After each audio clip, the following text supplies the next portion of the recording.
저는 남편을 최대한 당당하게 쳐다보았고 남편은 제 눈을 피했어요. 그리고 저도 남편도 한동안 아무 말도 하지 않았죠. 하고 싶은 말은 정말 산더미처럼 많았지만 저는 침묵이 가장 강력한 무기라는 걸 알았습니다. 남편은 생각을 하는 것 같더니 눈을 지그시 감고 숨을 깊게 내쉬었어요. 그리곤 말했죠. 맞아. 나 바람핀 거 언제부터였어요? 얼마 안 됐어. 몇 달 전부터야. 제가 그렇게 부족했나요? 아니야. 그건 절대로 아니야. 그저 그 사람이 좋았을 뿐이야. 참 말을 쉽게 하네요. 당신이 그 사람을 좋아함으로써 어떤 결과가 발생할 것인지 생각은 해봤어요? 정말 무책임하고 이기적이에요, 당신. 미안해. 미안하다는 말 하지 말아요. 그 말 듣기 싫어요. 제가 그동안 얼마나 힘들었는지 알기나 해요? 당신이 집에 있어도 같이 밥을 먹어도 저는 언제나 혼자였어요. 그 여자한테 웃어주듯 저에게 한 번이라도 웃어준 적 있어요? 저는 평생 당신 용서 안 할 거예요. 그래, 그렇게. 대신 그 여자는 욕하지 마. 그 여자는 잘못 없어. 지금 이 상황에서도 그 여자 편을 들어요? 정말 너무하네요. 미안해, 여보. 당신에게 상처를 준 거. 하지만 난 그 여자를 사랑해.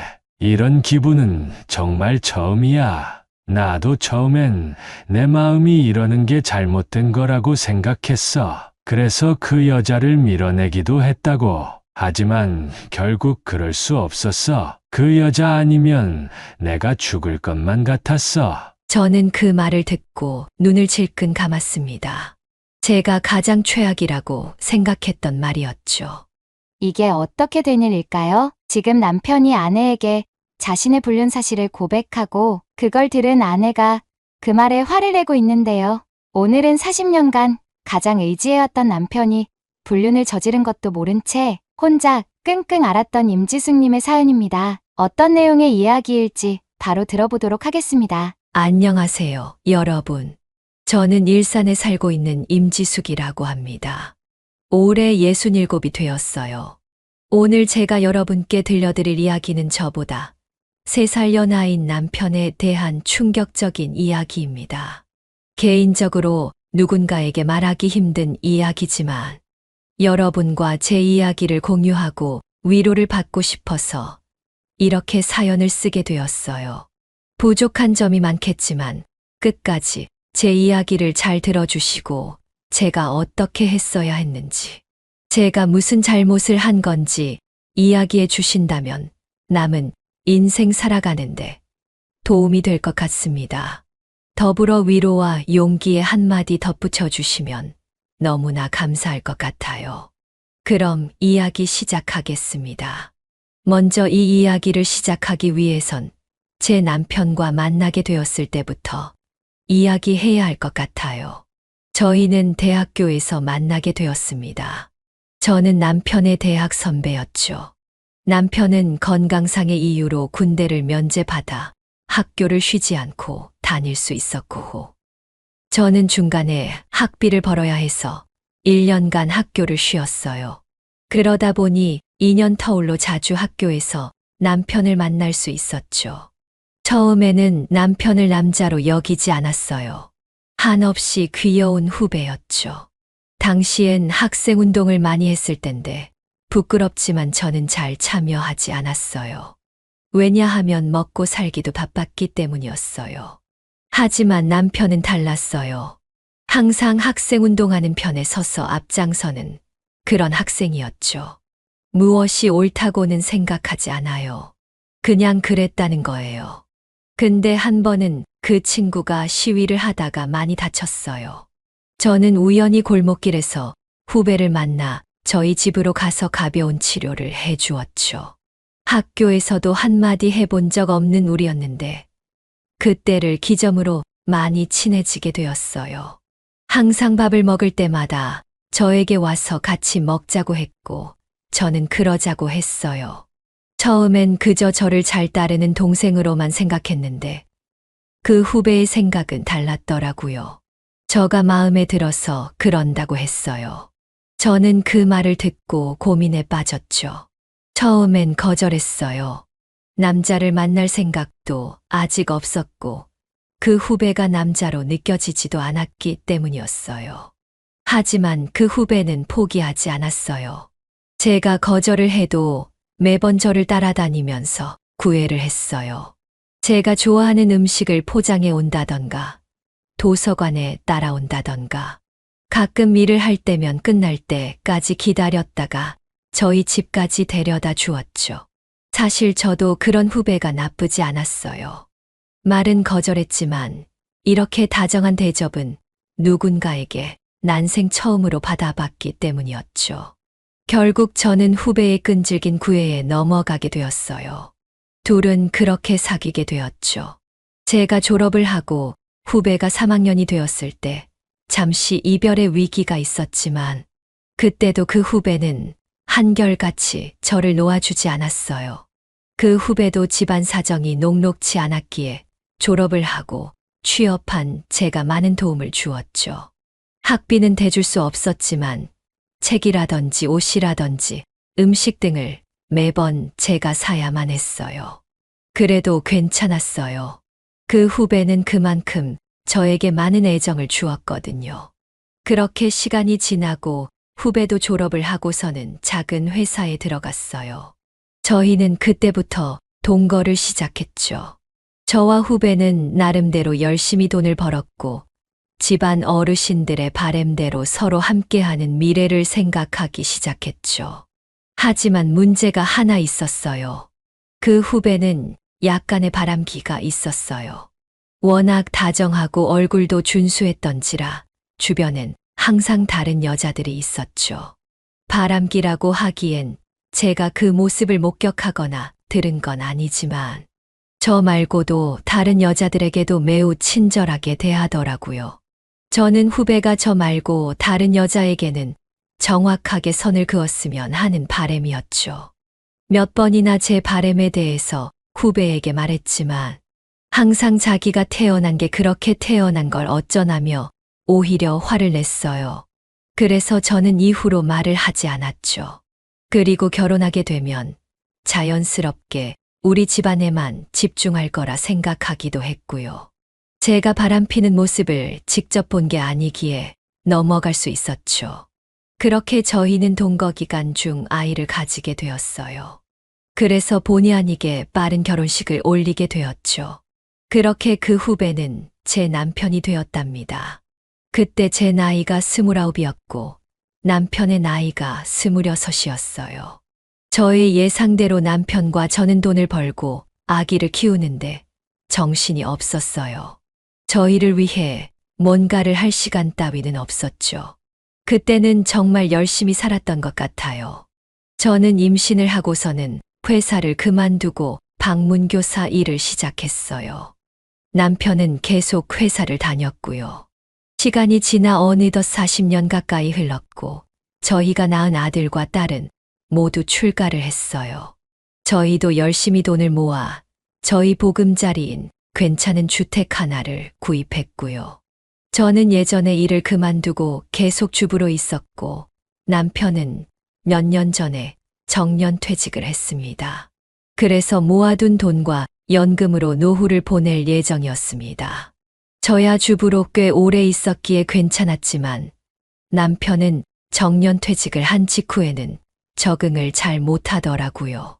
계속 일을 하면서 살았던 사람이라 계속 안절부절했어요.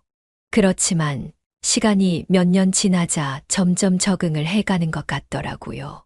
저도 남편에게 이제 편안한 노후를 즐기자고 했고요. 그래서 남편은 자기가 하고 싶은 취미를 계속해서 찾았고, 저 또한 매일 친한 아주머니들과 서예를 배우기 시작했어요. 그러다가 지금은 캘리그라피에도 관심이 생겨서 또 배우고 있죠. 제가 이전부터 손으로 뭔가를 하는 것을 좋아했거든요. 남편은 저와는 다르게 바깥 활동을 좋아하더라고요. 이전에는 같이 뭔가를 하면 좋지 않을까 생각해서 취미를 맞춰볼까 했지만 아무리 해도 둘의 성향은 너무나 다르더군요. 함께하기 위해선 누군가 희생을 해야 하는 구조였어요. 그래서 그만두자고 했죠. 서로 즐겁게 하고 싶은 거 하다가 저녁에 만나 하루를 공유하는 삶도 나쁘지 않을 거라 생각했거든요. 그래서 저희는 매일 아침 함께 밥을 먹고 취미 생활을 하고 와서는 저녁에 집에서 저녁을 먹었어요. 남편은 운동이라면 손을 대지 않은 게 없었습니다. 골프, 수영, 달리기, 등산, 헬스 등등이요. 그래서 새로운 취미를 할 때마다 매번 다른 장비들로 옷방이 가득 찼죠. 저는 그래도 뭐라 하기 싫었어요. 남편이 원하는 것이니까요. 다만 저희 둘에게는 암묵적으로 규칙이 있었어요. 일주일의 주말 하루는 서로를 위해 시간을 쓰는 거예요. 그게 부부 생활에 도움이 된다고 들었거든요. 저희는 그래서 주말마다 가까운 동산에 산책을 가기도 하고, 단풍놀이를 가기도 하고, 여름엔 계곡으로 놀러 가기도 했어요. 그리고 집 가까이에 문화센터가 있어서 그곳에 자주 가서 사람들과 어울리며 책도 읽고 영화도 봤죠. 저는 이런 삶이 너무나 좋았어요. 매번 여유로웠고 평안했으니까요. 저는 이렇게 살다가 편안하게 죽으면 더 바랄 것이 없겠다고 평소에 생각해왔습니다. 하지만 제 바램대로 인생이 흘러가지는 않더라고요. 어느 순간부터 저와 남편의 규칙이 깨지기 시작했습니다.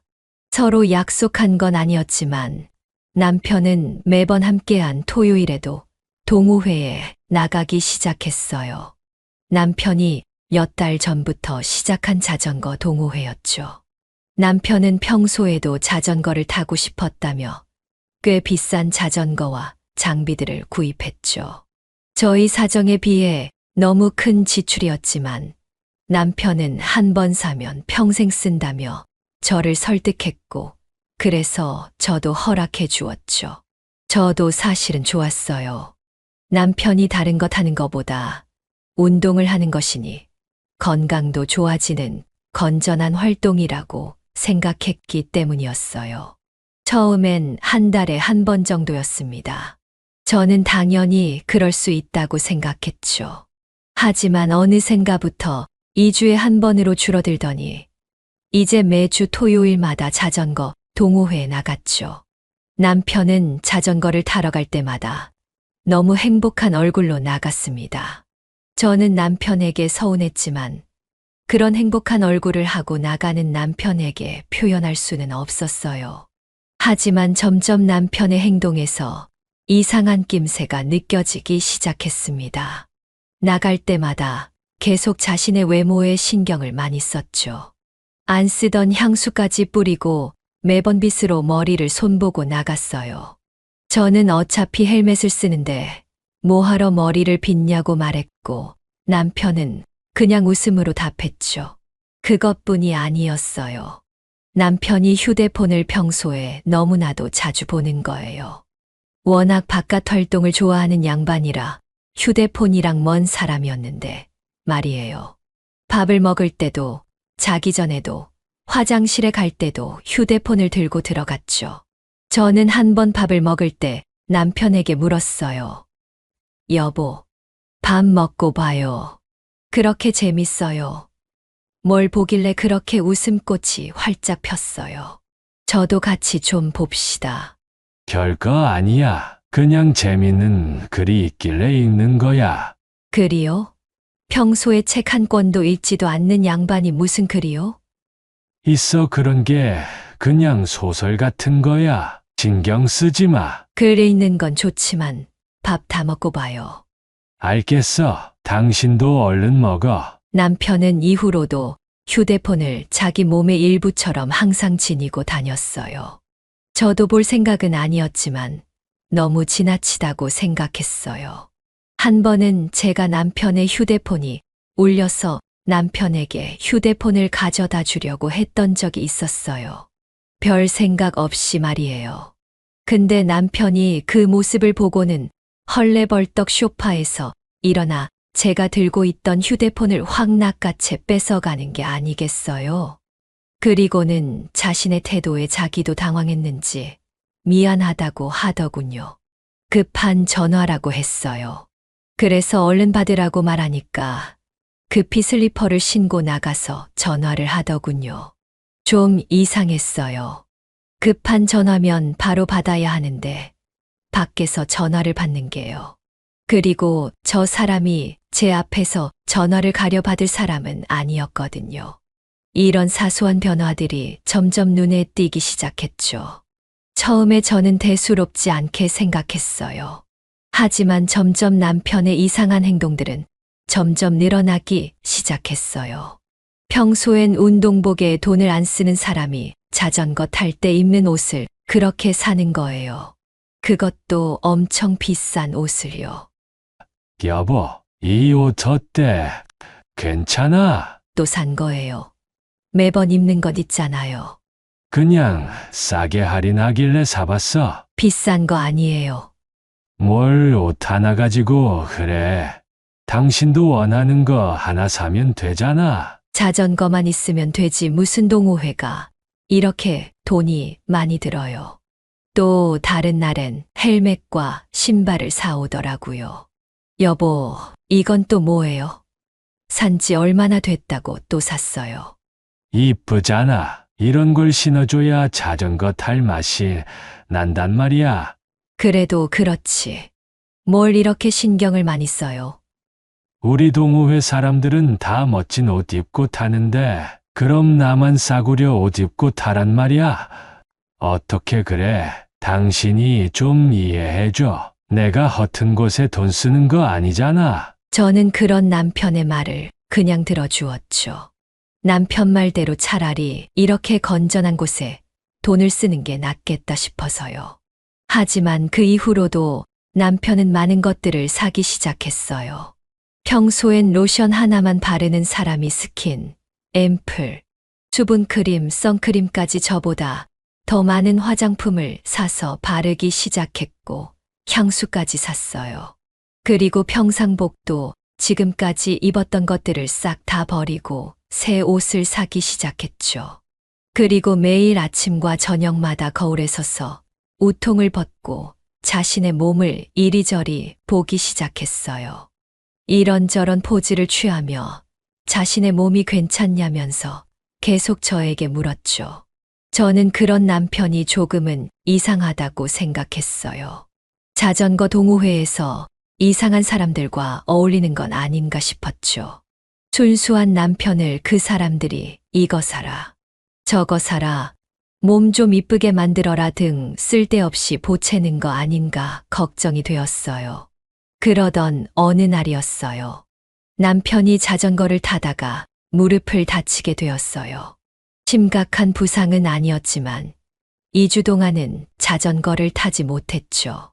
그때 남편은 세상 다 죽은 표정을 짓더라고요. 남편이 그렇게 우울한 표정을 짓는 것은 난생 처음 봤습니다. 남편은 하루라도 빨리 자전거를 타고 싶어 안달난 사람처럼 보였어요. 매일매일 병원에 가서 물리치료를 받았고 그것도 모자라 한의원에 가서 침도 맞았어요. 약도 한 움큼씩 먹고 파스까지 붙였죠. 집에 오면 몸이 둔해진다면서 팔굽혀펴기를 하는 등 정말 난리도 아니었습니다. 그렇게 자전거 타는 게 좋아요? 그럼 좋지.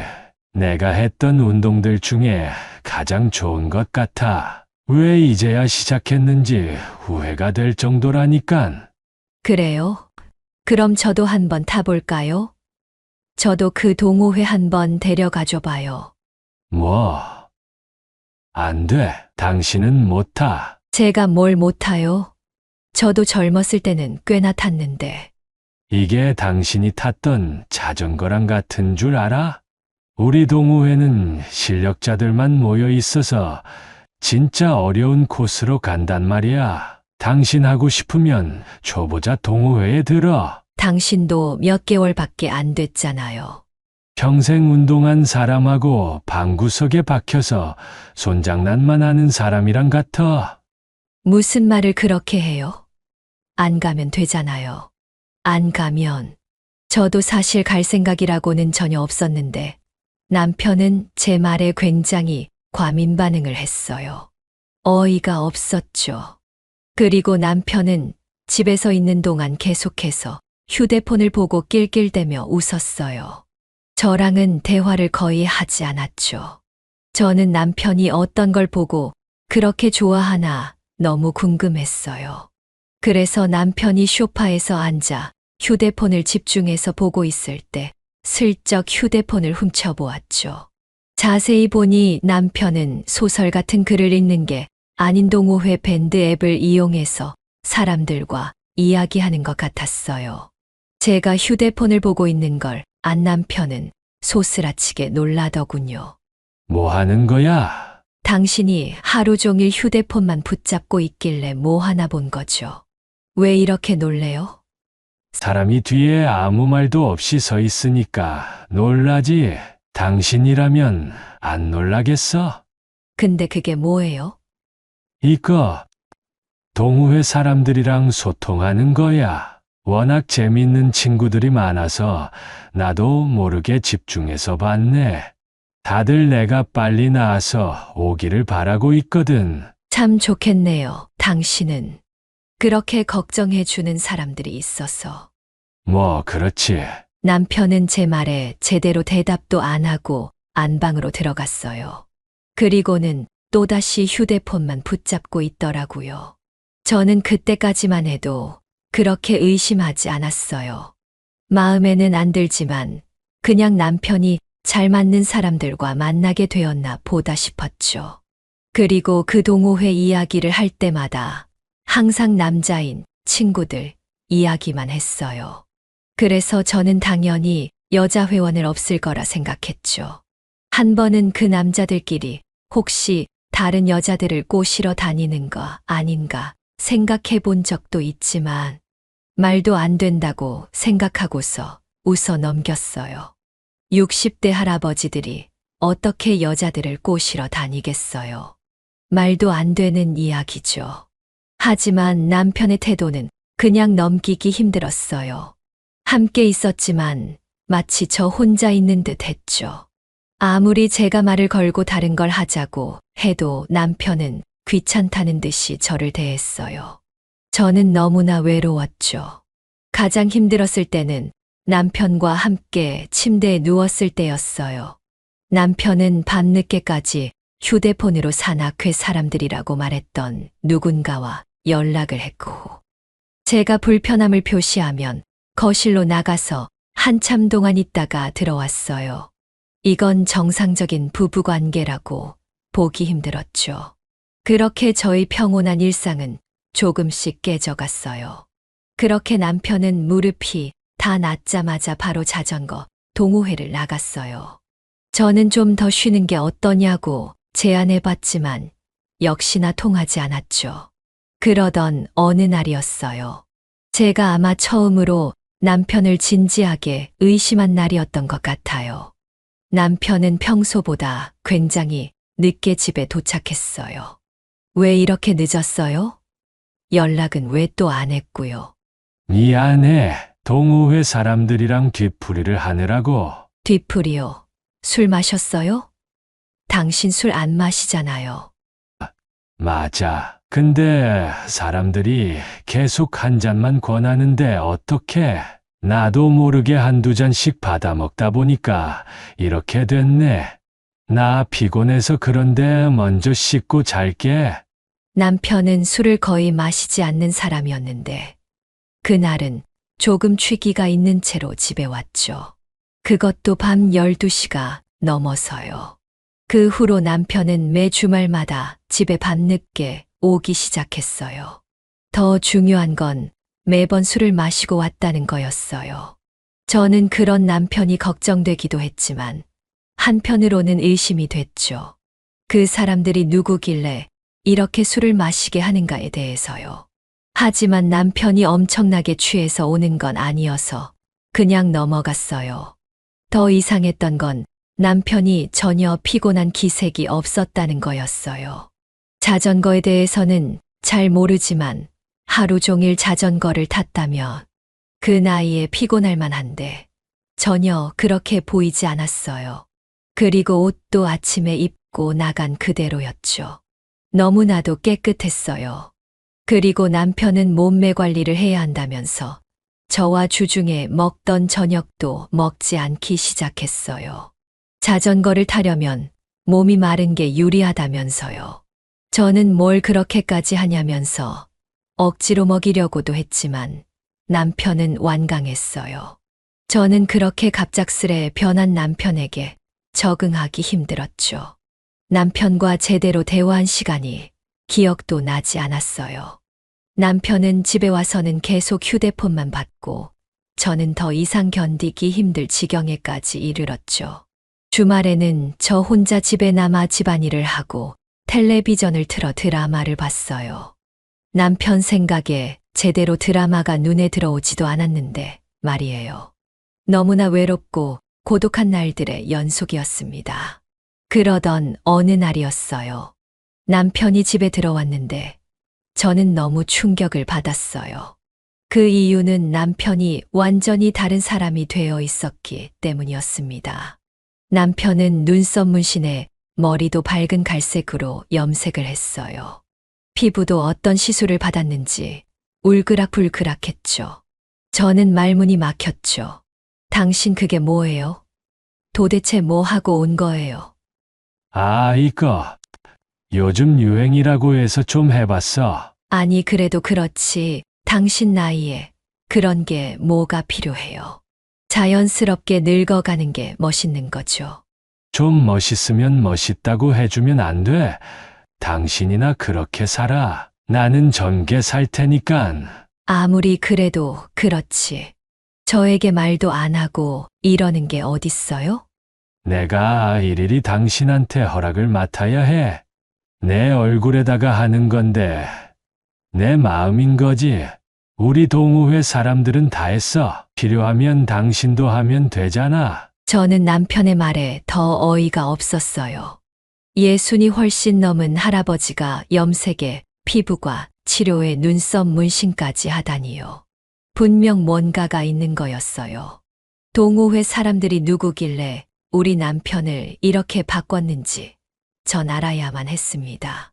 저는 남편의 휴대폰을 몰래 볼 날만 기다려왔어요. 남편은 정말 휴대폰을 몸에 붙이고 다니는지 절대로 쉽게 휴대폰을 그냥 놔두지 않더군요.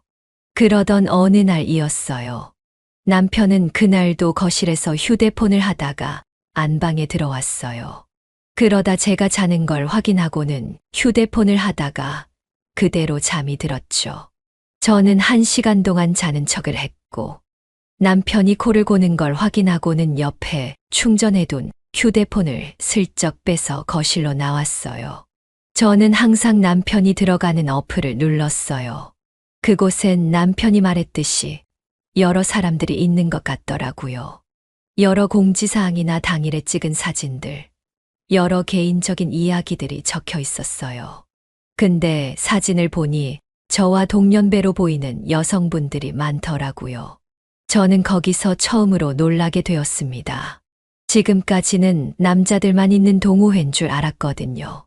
다만 남편이 저에게 그 사실을 숨긴 것은 아니었기 때문에 괜찮았어요. 하지만 중요한 건 개인 메시지 창이었어요. 그곳엔 남편이 개인적으로 동호회 사람과 연락한 내용이 있었어요.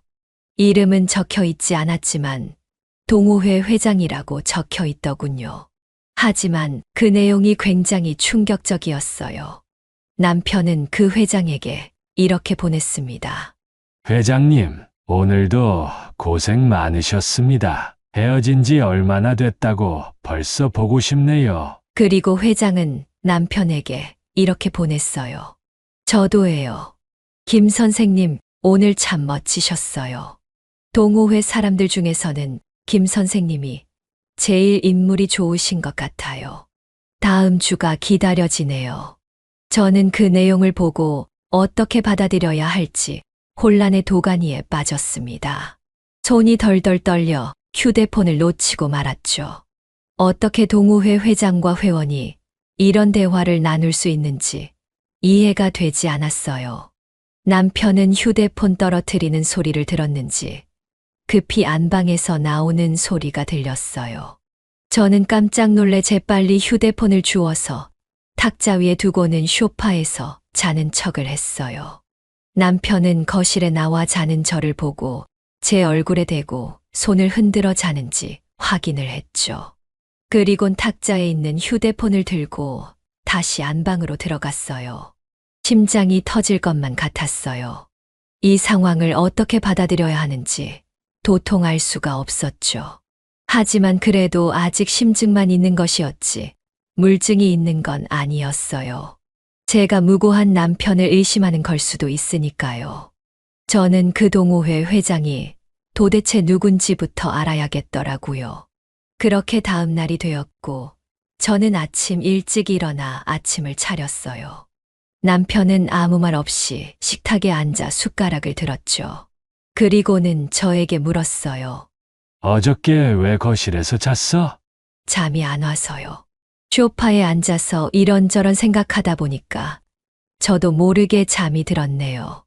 날씨가 요즘 따뜻해서 망정이지 추웠으면 당신 입 돌아갔어. 네, 조심할게요. 그리곤 다시 밥을 먹었어요. 저는 제 목까지 차오르는 질문을 해야 할까 말까를 계속 고민했죠. 하지만 묻지 않으면 저는 계속해서 남편을 의심해야 하는 상황이었어요. 그래서 저는 남편에게 물었죠. 당신 동호회에도 회장님 있죠? 있지.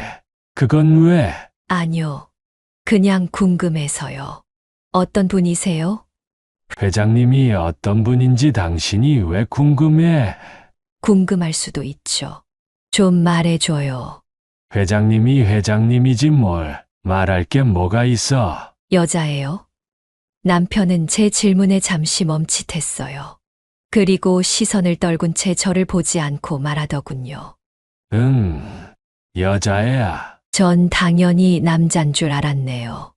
왜 여자라고 말 안 했어요? 말할 필요가 뭐가 있어. 남자든 여자든 그게 뭐가 중요해. 그게 당신한테 무슨 상관이라도 있나? 남편의 그 말에 저는 아무 말도 할 수 없었습니다. 저는 휴대폰에 있는 내용에 대해서 물어보고 싶었지만 그럴 수 없었어요.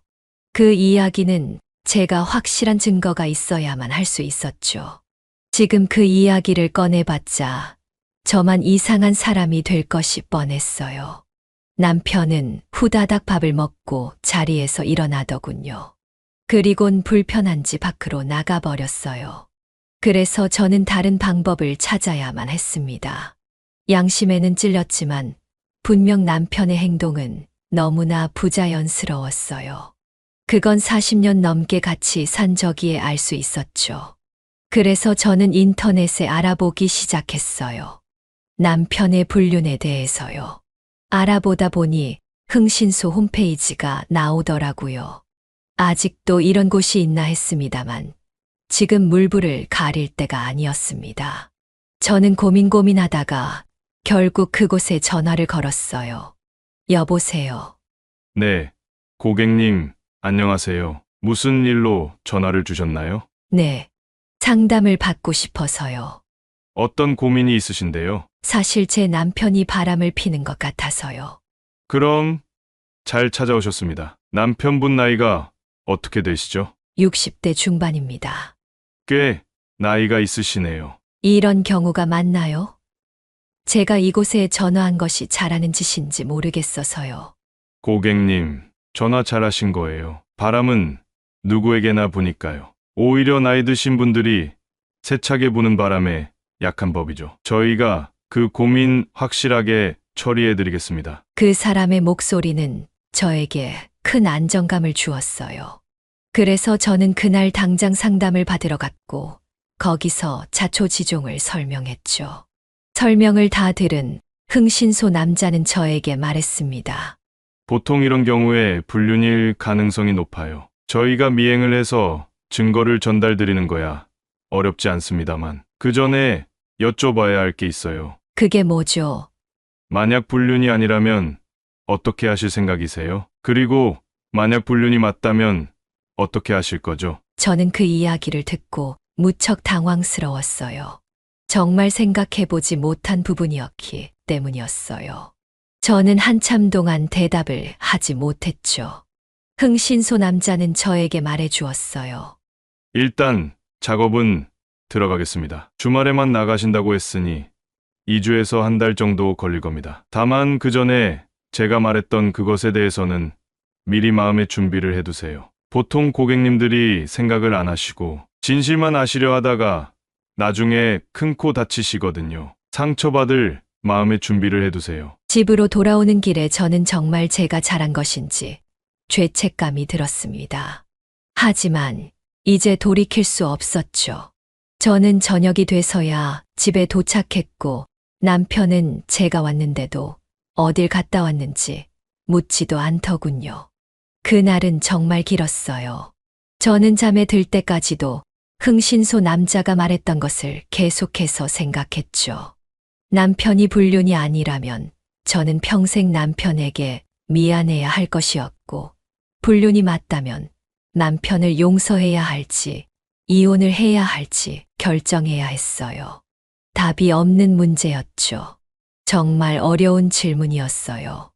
흥신소 남자는 저에게 전곡을 찔렀던 것이죠. 그렇게 저는 정말 지옥 같은 2주를 보냈습니다. 주말이 오질 않길 바라면서도 얼른 이 시간이 끝나길 바랬어요. 진실을 마주하고 싶지 않았죠. 그건 저에게 너무 과도한 벌과 같았습니다. 왜 하필 저에게 이런 일이 생겼을까 하늘을 원망하기도 했죠. 하지만 이 세상은 역시 차갑더군요. 그렇게 시간이 지나 흥신소에서 만나자는 연락이 왔습니다. 그리고 저는 저희 집에서 멀리 떨어진 카페에서 그 사람을 만났어요. 그 사람의 표정에서 저는 아무것도 읽어내지 못했어요. 알 수 없는 표정이었죠. 그 사람은 그저 서류 가방에서 담담히 무언가를 꺼내 제 앞에 꺼냈어요. 갈색빛의 서류 봉투였죠. 생각보다 두툼했어요. 열어보시죠. 저는 떨리는 마음으로 천천히 서류를 열어서 안에 있는 내용물을 꺼냈습니다. 그곳엔 타자로 작성한 서류와 여러 사진들이 모여져 있었어요. 서류에는 2주 동안 남편의 행적이 시간별로 적혀 있었어요. 저는 사진을 볼 자신이 없어 서류 먼저 펼쳐보았죠. 주중에는 역시 별일이 없었어요. 집 근처에서만 시간을 보냈더라고요. 그리고 대망의 토요일이 되었어요. 남편은 자전거를 타고는 길가로 나갔어요. 그리고 큰 대형 택시에다가 자전거를 싣고는 한강으로 갔어요. 잠수교 쪽이더군요. 그리고 내려서 주위를 둘러보았고 누군가를 보고 손을 흔들었죠. 만난 사람은 제 나이 또래의 여성이었습니다. 그 여성도 자전거와 헬멧을 쓰고 있었죠. 둘은 서로를 보고 웃으며 포옹을 했어요. 그리곤 손을 잡았죠. 저는 여기까지 보고 더 이상 읽기가 힘들어서 눈을 질끈 감았어요. 흥신소 사장은 말하더군요. 보기 힘드시다면 더 안 보셔도 됩니다. 제가 설명을 드리죠. 아니요. 제가 다 볼게요. 저는 그 사람의 제안을 거절하고 다시 읽기 시작했어요. 둘은 자전거를 근처에 놓고 한강을 걸었어요. 그리곤 자리에 앉아 그 여자가 싸온 도시락을 먹었고요. 둘은 손을 꼭 붙잡고 한동안 대화를 했어요. 남편은 그 여자를 보고 계속해서 웃었죠. 점심을 먹고 둘은 다시 이동을 했어요. 자전거를 타고 꽤 멀리 이동했더군요. 바로 신촌 쪽이었어요. 그들이 간 곳은 바로 신촌에 있는 모텔촌이었죠. 그 둘은 그곳으로 들어갔고 4시간 뒤에 나왔어요. 그리곤 저녁을 먹으러 갔죠. 꼼장어 집으로요. 둘은 꼼장어를 먹으며 소주 한 잔을 했어요. 그 여자는 술에 취했는지 계속해서 남편에게 기댔고 남편은 그 여자의 어깨를 감싸 안았어요. 밤 10시쯤 되자 둘은 가게에서 나와 헤어질 준비를 했어요. 23분가량 포옹을 했고, 이후엔 입맞춤을 한 뒤 자전거를 타고 헤어졌어요. 그리곤 집으로 왔죠. 이게 제가 그렇게 궁금해했던 남편의 주말 생활이었습니다. 저는 눈물이 나올 것만 같았지만 꾹 참았죠. 앞에 흥신소 사장은 아무 말 없이 저를 기다려 주었어요. 저는 다시 마음을 다 잡고 그가 찍어온 사진을 보았습니다. 한강에서 손을 잡고 있는 사진, 남편의 입에 싸온 반찬을 먹여주는 여자의 사진, 함께 모텔로 들어가는 사진, 술을 마시며 서로 껴안고 있는 사진, 그리고 마지막 헤어질 때 했던 입맞춤까지요. 예상은 했지만 손이 덜덜 떨리기 시작했어요. 당장 가서 남편과 그 여자의 머리채를 잡고 싶은 기분이었죠. 2주 동안 마음의 준비를 했고 최악의 상황까지 예상을 했지만 충격은 정말 어마어마했습니다. 기껏 마음의 준비를 했던 게 하나도 도움이 안 되는 듯 했어요. 저는 너무 답답하고 억울한 마음에 흥신소 사장에게 물었습니다. 제가 왜 이런 일을 당해야 하죠? 제가 무슨 잘못을 했길래? 사장은 아무 말도 하지 않았어요. 이제 제가 어떻게 해야 할까요? 다른 사람들은 어떻게 하죠? 어떻게 해야 할지 모르겠어요. 그러자 흥신소 사장은 말했습니다. 저는 고객님과 고객님이 의뢰한 분에게 어떠한 가치 판단도 하지 않습니다. 그게 제 철칙이죠. 다만 그건 말씀드릴 수 있을 것 같네요. 지금까지 제가 맡아서 했던 비슷한 계열의 일들은 수없이 많습니다. 그 말은 이런 일을 의뢰한 고객님들도 수없이 많다는 거겠지요. 그분들은 지금 어떻게 살고 있을 것 같으십니까? 모르겠어요. 아마 인생이 망가진 채 살고 있지 않을까요? 과연 그럴까요? 물론 제가 고객님 모두의 일상을 아는 건 아니겠지만 의뢰하고 몇 년 뒤 대부분 저에게 다시 연락을 하십니다. 그때 고마웠다면서요. 지금은 잘 살고 있다고요. 아마 고객님도 그렇게 되실 겁니다. 저는 그 이야기를 듣고 한동안 멍하게 있었어요. 어떻게 이혼하고 나서도 행복할 수가 있는지 이해가 되지 않았어요. 하지만 어딘가 한 대 맞은 듯한 기분이 들었습니다.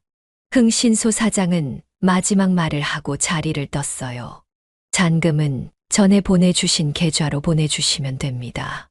그분들이 갔던 영수증도 혹시 몰라 모아놨지만 아마 이걸로도 증거는 충분하겠죠. 잘 생각해 보시고 좋은 결정 내리셨으면 합니다. 그리고 기억하세요, 고객님. 남편의 인생이 고객님의 인생은 아닙니다. 저는 그가 떠난 이후로 꽤 오랜 시간 동안 카페에 앉아 있었어요.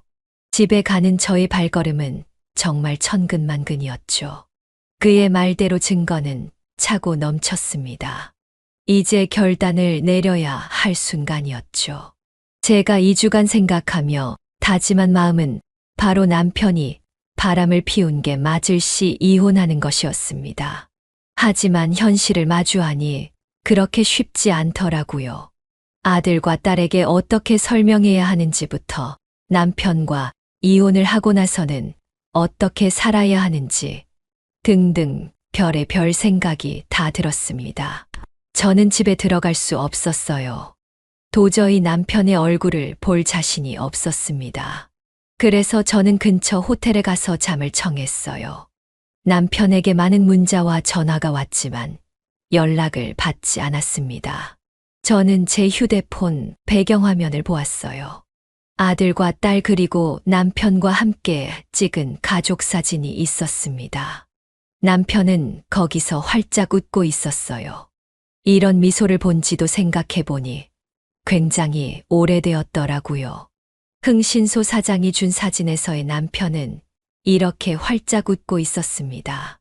저는 호텔에서 밤새 뒤척이며 남편을 용서해야 하는지 아니면 이혼을 해야 하는지 고민했습니다. 하루는 정말 짧더라고요. 어느새 다음 날이 되었고 저는 마음의 결심을 한 채 집으로 향했습니다.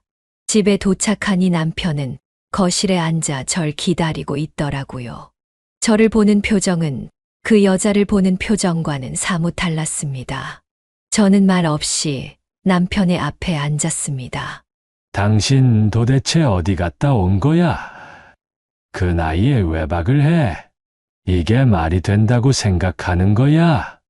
저도 제가 하고 싶은 대로 사는 건데 안 되나요? 뭐라고? 당신도 하고 싶은 거 다 하면서 살잖아요. 당신 지금 말 다 했어? 남편의 말소리는 저의 심장을 뛰게 만들었어요. 저는 눈을 감고 한숨을 크게 쉬었죠. 당신 뭐야? 지금 내 앞에서 한숨 쉰 거야? 저는 말 없이 남편에게 흥신소 사장이 찍은 사진을 보여주었습니다. 바로 입맞춤을 하는 사진이었죠. 저는 더 이상 남편의 변명을 듣기 싫어 가장 강력한 사진을 보여주었어요. 남편은 그 사진을 들어서 자세히 보더니 사진 속 남자가 자신이라는 것을 알아챈 뒤 사진을 3개 내려놓았어요. 당신 뭐야? 나 미행한 거야? 제가 한 건 아니고요. 사람을 고용했어요. 뭐? 그걸 자랑이라고 하는 거야? 지금 저한테 큰 소리를 칠 때가 아닐 텐데요. 바람을 필 거면 제가 모르게 피지 그러셨어요. 이렇게 너무 뻔하고 티나게 피시면 어떡해요. 남편은 제 말에 아무 말도 못하고 부들부들 떨었어요. 저는 남편을 최대한 당당하게 쳐다보았고 남편은 제 눈을 피했어요. 그리고 저도 남편도 한동안 아무 말도 하지 않았죠. 하고 싶은 말은 정말 산더미처럼 많았지만 저는 침묵이 가장 강력한 무기라는 걸 알았습니다. 남편은 생각을 하는 것 같더니 눈을 지그시 감고 숨을 깊게 내쉬었어요. 그리곤 말했죠. 맞아. 나 바람핀 거. 언제부터였어요? 얼마 안 됐어. 몇 달 전부터야. 제가 그렇게 부족했나요? 아니야. 그건 절대로 아니야. 그저 그 사람이 좋았을 뿐이야. 참 말을 쉽게 하네요. 당신이 그 사람을 좋아함으로써 어떤 결과가 발생할 것인지 생각은 해봤어요? 정말 무책임하고 이기적이에요, 당신. 미안해. 미안하다는 말 하지 말아요. 그 말 듣기 싫어요. 제가 그동안 얼마나 힘들었는지 알기나 해요? 당신이 집에 있어도 같이 밥을 먹어도 저는 언제나 혼자였어요. 그 여자한테 웃어주듯 저에게 한 번이라도 웃어준 적 있어요? 저는 평생 당신 용서 안 할 거예요. 그래, 그렇게. 대신 그 여자는 욕하지 마. 그 여자는 잘못 없어. 지금 이 상황에서도 그 여자 편을 들어요? 정말 너무하네요. 미안해, 여보. 당신에게 상처를 준 거. 하지만 난 그 여자를 사랑해. 이런 기분은 정말 처음이야. 나도 처음엔 내 마음이 이러는 게 잘못된 거라고 생각했어. 그래서 그 여자를 밀어내기도 했다고. 하지만 결국 그럴 수 없었어. 그 여자 아니면 내가 죽을 것만 같았어. 저는 그 말을 듣고 눈을 질끈 감았습니다. 제가 가장 최악이라고 생각했던 말이었죠. 눈물이 나오려는 걸 간신히 참았습니다. 당신은 지금 그 말 제 앞에서 해서는 안 됐어요. 꼴도 보기 싫으니까 당장 나가요. 남편은 말없이 일어섰습니다. 그리고 옷을 입고 장롱에서 큰 가방을 꺼내 물건 몇 개를 챙긴 뒤 집을 나갔습니다. 저는 남편이 가고 나서야 눈물을 흘렸어요. 정말 펑펑 울어댔습니다. 그렇게 운 건 제 인생에서 처음이었던 것 같아요. 그렇게 밤새도록 울어서 거의 실신 직전까지 갔으니까요. 저는 그렇게 그대로 거실에서 울다 잠이 들었고 다음 날 점심쯤 일어났습니다. 눈물 자국이 아직 얼굴에 남아있더라고요. 햇빛이 강하게 집으로 들어오고 있었습니다. 제 마음과 달리 날씨는 정말 맑더군요. 하늘이 원망스러웠어요. 하지만 저는 살아가야 했습니다. 배에서 꼬르륵 소리가 났습니다. 생각해보니 어제부터 아무것도 먹지 않았더라고요. 저는 냉장고를 열어 반찬을 꺼내 찬밥에 물을 말아 먹었어요. 기운은 없었지만 최대한 씩씩하게요. 지금 생각해보면 그때는 남편에 대한 원망과 미움이 저의 원동력이었던 것 같아요. 남편이 후회하도록 정말 잘 살아보겠다라는 마음이 들었어요. 저는 그 후로 씻고 몸을 단정히 했습니다. 그리곤 자식들에게 전화를 했어요. 남편이 바람을 폈다고는 말하지 않았습니다. 그저 서로 좋은 마음으로 이혼하겠다고만 말했어요. 왜 그런지는 저도 모르겠더라고요. 남편이 정말 미웠지만 그래도 애아빠로서는 그런 대접을 받으면 안 된다고 생각했어요. 아이들은 너무 당황해 했지만 그래도 차분하게 들어주었습니다. 그렇게 시간은 흘렀고 저희는 이혼을 하게 되었어요. 저는 아직 남편을 만나서 이야기할 준비가 되지 않아 변호사를 통해서만 전달했죠. 재산도 정확히 반반 나누고 아파트도 처분하기로 했어요. 제가 남편의 불륜 증거를 제시했다면 제가 훨씬 더 많이 가져갈 수 있었겠지만 그러지 않았어요. 남편도 저의 제안에 아무런 토를 달지 않고 진행해 주었습니다. 그렇게 저희는 합의 이혼을 하게 되었고 마지막 법원에서 만나게 되었습니다. 그리 감정 가득한 이야기는 하지 않았어요. 서로 아무 말 없이 마지막 서명을 한 뒤 법원에서 나왔습니다. 그리곤 깔끔하게 헤어졌어요. 서로 잘 살라는 말과 함께요. 원래 오기 전에는 이왕 이렇게 된 거 행복하게 살라고 말해주고 싶었지만 제가 마음이 좁은지 그렇게까지는 안 되더라고요. 그렇게 새로 이사한 작은 집에 혼자 남아 아직 정리하지 못한 짐들을 정리했습니다. 정리하다 보니 사진첩이 있더라고요. 그걸 열어보니 지금까지의 40년 세월이 모두 들어 있었습니다. 참 언제 이렇게 세월이 갔나 싶더라고요. 눈물은 더 이상 나지 않았어요. 평생 흘릴 눈물을 그때 다 흘렸었거든요. 그 사람 때문에 더 눈물을 흘리고 싶지도 않았고요. 그렇게 저는 혼자가 되었습니다. 아이들은 저와 남편이 왜 헤어졌는지 묻지 않아 주었어요. 그건 참 고맙더라고요. 그래서 가끔 제가 외로울까봐 자주 찾아주었습니다. 그리고 몇 달이 지나 남편이 그 여자와 재혼을 했다는 소식을 들었습니다. 자식들은 그 결혼식에 참석한다고 하더라고요. 저는 물론 가지 않았습니다. 저는 아이들에게 웃으며 다녀오라고 했죠. 저는 처음 혼자 남았을 땐 뭘 하고 지내야 하나 고민을 했어요. 반평생 같이 산 사람이 있다가 없으니까 정말 허전하더군요. 그럴 땐 라디오를 듣거나 텔레비전을 봤어요. 그리고 유튜브로 사연을 많이 들었습니다. 다른 분들도 저는 비교가 안 될 만큼 힘든 일을 많이 겪으셨더라고요. 그렇지만 사연자분들이 거기서 주저앉지 않고 다시 삶을 향해 힘차게 나아가는 모습을 보고 저도 그래야겠다고 생각했어요. 그래서 저는 제가 좋아하는 캘리그라피와 공예를 시작했어요. 손재주가 있어서 금방 늘었죠. 그래서 매일매일 공방에 가서 작업을 했어요. 그리곤 주말에는 근처 공원에 가서 작업한 글과 공예품을 싼 가격에 팔았어요. 거의 재료값만 받고서는요. 돈이 필요해서가 아닌 사람들과 교감하고 싶어서였어요. 여기에 집중하면서 산이 뭐 산도 별거 없더라고요. 그냥 이렇게 살다 가도 나쁘지 않겠다 싶었어요. 그렇게 1년이란 시간이 지나갔어요. 저는 추운 겨울 때만 빼고 매일 공원에 갔어요. 처음엔 웬 할머니가 공예품을 팔고 있으니 사람들이 이상하게 봤지만 곧 그곳의 마스코트가 되었답니다. 자주 젊은 처자들이 물건을 사러 왔고 제 또래 할머니들 중에서도 단골이 생겼어요. 그러다 보니 어느새 제가 공원에 가면 제 주변에 많은 사람들로 둘러싸였죠.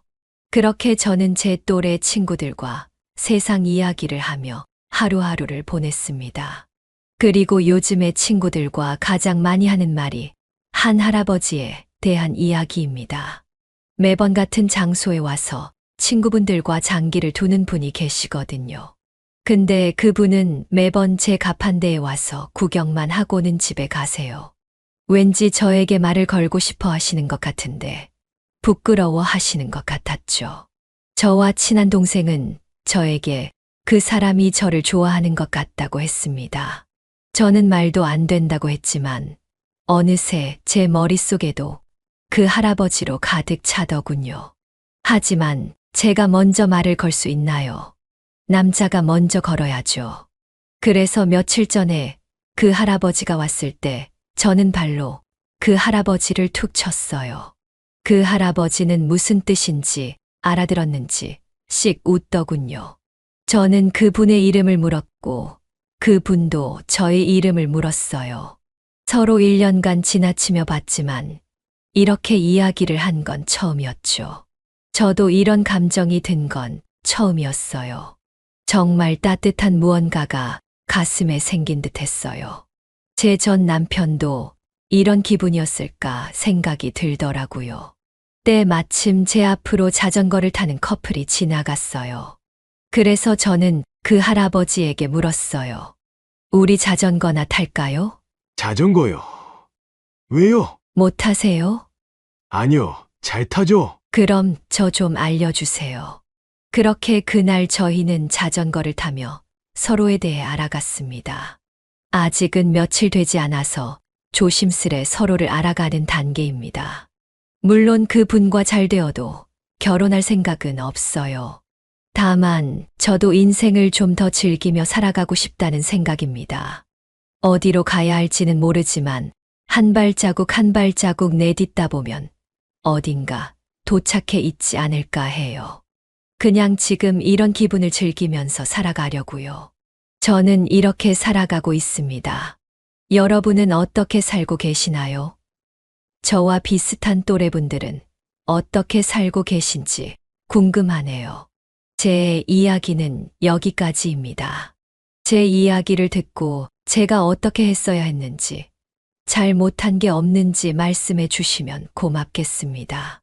또 제 뒤의 인생은 어떻게 살아야 할지도 많은 조언 한마디 해주시면 마음 속에 간직하겠습니다.